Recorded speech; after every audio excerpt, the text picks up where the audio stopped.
Bonjour et bienvenue sur la chaîne L'Actu du Théâtre. On se retrouve aujourd'hui pour un nouvel épisode de la revue d'actu où on va sortir un peu des sentiers battus de la chaîne pour rendre hommage à un monument de la culture populaire française des 2 dernières décennies. Allez, on attaque. Plus belle la vie débute en 2004, mince, l'année où je passais mon bac.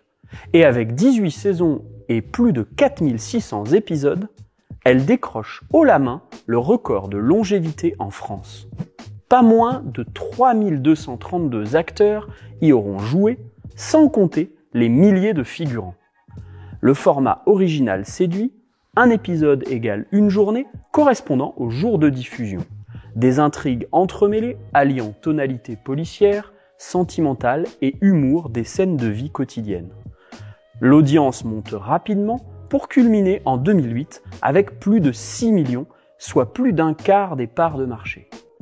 Puis, les années passant, les choses se tassent progressivement et les audiences tombent à 12% des téléspectateurs dans les années 2020. Pourtant, un public de fidèles y reste attaché, en témoignent les multiples réactions suscitées par l'annonce au printemps dernier de la fin de la série.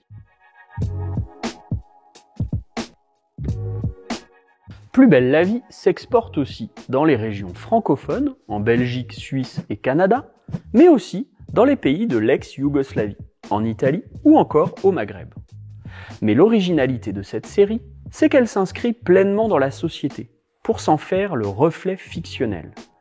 Elle met notamment en scène l'intimité d'un couple homosexuel en plein débat sur le mariage pour tous, réussissant à faire passer des valeurs d'ouverture et de tolérance par le biais de scènes de la vie quotidienne.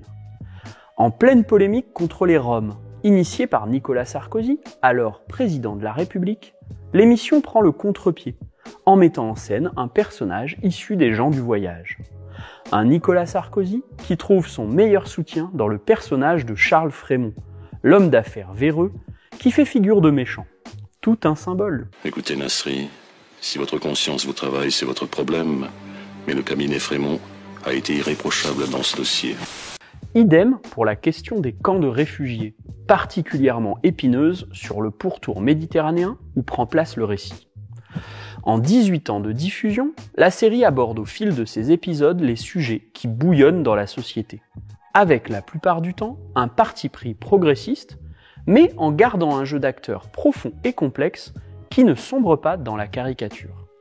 L'herbe, la bœuf ou le weed. La weed. La weed. La weed. C'est fait à partir des feuilles de la plante. En fait, c'est la fleur. Alors, ça en agace certains. Un lecteur du Parisien encarté chez LR allant jusqu'à qualifier la série de propagande marxiste-léniniste. Meurs, pourriture communiste. Mais à l'autre bout, Mathias Roux, du Monde Diplo, pointe les biais déformants des scénaristes. Surreprésentation des professions intellectuelles parmi les personnages, et surtout, invisibilisation des ouvriers et employés, dont découle logiquement une prépondérance des sujets sociétaux au détriment de la mise en récit des questions sociales. La chronique de quartier est donc plus à l'image de ceux qui en écrivent les scénarios. Si on veut rendre un hommage juste à Plus belle la vie, on peut donc dire qu'elle a su accompagner ce début de XXIe siècle français en se faisant le reflet des dynamiques positives qui traversent la société face au défi du vivre ensemble, tout en étant aussi l'anti-reflet de l'angle mort qu'occupe la question sociale dans les représentations médiatiques. Alors, plein soutien aux équipes qui doivent retrouver un boulot après presque 20 ans au Mistral, et on termine avec une réplique du personnage Gaston Fiquin, plus que jamais d'actualité. Et pourtant, on aurait besoin d'une bonne grève générale. Il y a tellement d'abus partout. En bonus de cette vidéo, on salue l'arrivée d'un youtubeur à succès sur les ondes du journal L'Humanité.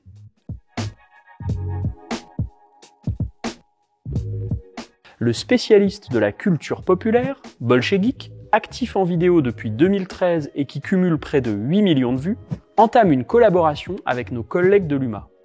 Populaire, c'est donc une chronique qu'on vous invite à découvrir, lien en description. Cet épisode est terminé. Comme d'habitude, vous trouverez plein de liens en description pour aller plus loin. Donnez-nous votre avis en commentaire, surtout si vous ou quelqu'un de votre entourage était fan de Plus belle la vie. Et si vous avez aimé, lâchez un petit pouce bleu et partagez sur vos réseaux sociaux, c'est bon pour l'algo. Sans oublier de vous abonner à la chaîne. Merci d'avance et à très bientôt.